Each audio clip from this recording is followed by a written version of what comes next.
Good morning, District 82, and welcome back to Rendezvous with Conference Chairs. We are finally in the month of May, the month where we're going to have Ovation 2017. The D-Day is going to come very soon. So for the first episode of May, I'm going to interview a very special person, a very dynamic leader. Amidst his busy schedule, we were finally able to get a small slot for him to speak to him and understand from him why he thinks a district conference is very important. So, like all of us say in Toastmasters, every leadership journey begins at a club level. For him as well, the leadership journey began at a club level, and he started growing to the area, division and district levels, and today he is the International Director of Region 13 Toastmasters International for 2015 to 2017. He was the conference chair of Ovation 2008 as well. So ladies and gentlemen, presenting to you distinguished Toastmaster Nagaraja. So sir, first of all, thank you very much for accepting our invitation. It's a pleasure having you with us in this show. Thank you very much for coming. Oh, it's my pleasure. District 82 is my home district. Even though technically I am in District 92 now, I still consider myself to be a part of D82. You are an ID, sir, so you belong to us also. Yes. Alright. Sir, so the first thing that I wanted to ask you is, how did you feel when you walked into a district conference for the first time? Now, we are all used to attending club meetings with small groups of people, and we walk into a district conference, it feels massive. So when did that massive experience happen in your life, and how was that experience? So in 2004, we had this mini district conference in Bangalore, where about 30 people from Sri Lanka came to Bangalore, and we had a group of about 100 people coming together in the Indian Institute of Science. So that was the first time I realized that I am a part of a bigger organization.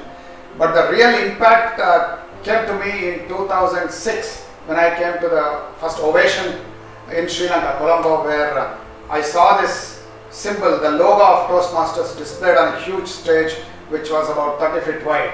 And that was when it struck me, it's not just an organization, but it's a global entity. Alright sir, so that was nice listening to you, and it's so surprising to know that you had a huge 30 feet Toastmasters logo alone displayed, in the 2006 Ovation that happened in Sri Lanka. Now, having attended such huge conferences for a couple of years, how did you feel when you were given the opportunity to chair Ovation 2008? So when such a huge responsibility was given in your hands, how did you feel? Can you share a little bit about your learnings and experiences with Ovation 2008? Yes. To be very honest with you, the feeling I had was being grossly inadequate for this job, and my only other experience was running a division conference, which was by no means comparable to the event of this scale.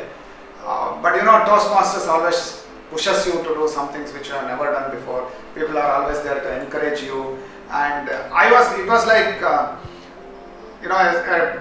beginner swimmer who is suddenly pushed into a 16-foot deep pool, and he cannot actually touch the ground with his feet, but still is trying desperately to stay afloat. Yeah, that was my experience. But I am very happy that we not only managed not to drown, but we did extremely well during that conference. From Toastmasters International, we had Muhammad Murad, the then International Director, who came as a chief guest. We also had Harish Bijur, the industry expert on marketing and advertising, as a keynote speaker. We had education session first time by Craig Valentine. So he world was champion. Yes, he was a great world champion of public speaking. We also had a great Kathak dance during the inaugural ceremony by a famous artist duo called Nirupama Rajendran and Rajendran. So that was extremely well received. So a lot of good memories.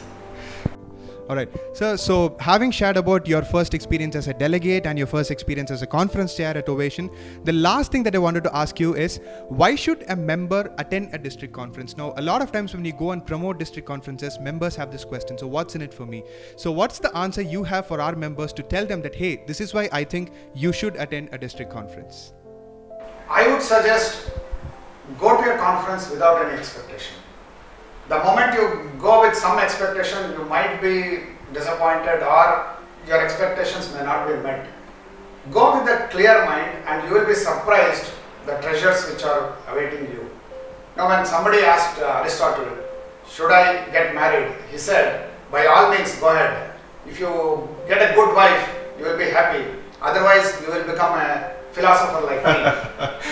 So, in my opinion, if you go to a conference and discover that you have great speaking skills, you might end up becoming a world champion of public speaking. Sure.